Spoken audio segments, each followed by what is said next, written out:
Hi hello అండి. ఈరోజు ఈ వీడియోలో తోటకూర వేపుడు అనేది చూపిస్తున్నాను.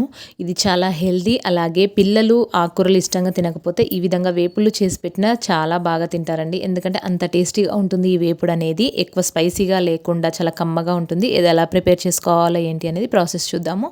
స్టవ్ ఆన్ చేసుకొని స్టవ్ పైన ఒక చిన్న ముక్కుడు పెట్టుకొని దాంట్లోకి 2 స్పూన్ల వరకు ఆయిల్ అనేది వేసేసి దాంట్లో పోపుకి పచ్చిశనగపప్పు, మినపప్పు, అలాగే ఆవాలు, జీలకర్ర వేసి అది వేగేంత లోపల ఒక మిక్సీ జార్ తీసుకొని దాంట్లోకి మనం ఈ కర్రీలోకి కావాల్సిన కారానికి సరిపడంతగా ఎండుమిర్చిని వేసేసి అలాగే కొన్ని వెల్లుల్లి రెబ్బలు,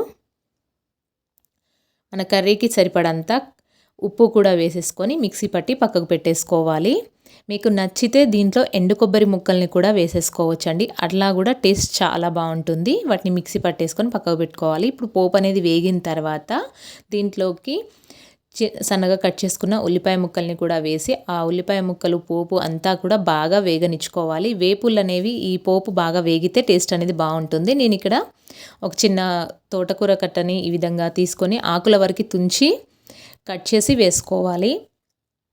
ఇది ఒకటికి 2-3 సార్లు మంచిగా కడగాలండి. ఆకులలో సన్నగా ఇసుక లాంటిది ఉంటుంది. సో ఈ విధంగా బాగా శుభ్రం చేసుకొని వడకట్టి పెట్టుకున్న దాన్ని ఆ తోటకూరల్ని దీంట్లోకి వేసేసుకొని ఓన్లీ ఆకుల వరకేనండి. బాగా లేతది అయితే మనం కాడలు కూడా తీసుకొని వాటిని కట్ చేసి వేసుకోవచ్చు. అది కూడా టేస్ట్ చాలా బాగుంటుంది. ఈ విధంగా నేను చిన్న బౌల్ తీసుకున్నాను కాబట్టి 2 సార్లుగా వేసుకొని కలుపుకుంటున్నాను. ఈ విధంగా అంతా బాగా కలిపేసుకున్న తర్వాత మనం ఎంత తీసుకున్నా చాలా కొద్దిగా కర్రీ అనేది సరిపోతుంది. ఇది మనకి పప్పుచారులోకి కానీ మన మామూలుగా రసంలోకి కానీ చాలా బాగుంటుంది. ఈ వేపుడు అనేది నార్మల్గా తిన్నా వేడి వేడి అన్నంలోకి నెయ్యి అనేది వేసుకొని ఈ విధంగా తిన్నా కూడా చాలా బాగుంటుంది. ఈ విధంగా అంతా ఒకసారి బాగా కలిపేసి మూత పెట్టి దీన్ని మధ్య మధ్యలో ఊరికే కలుపుతూనే ఉండాలండి. లేకపోతే అడుగంటిపోతుంది ఆకు అనేది.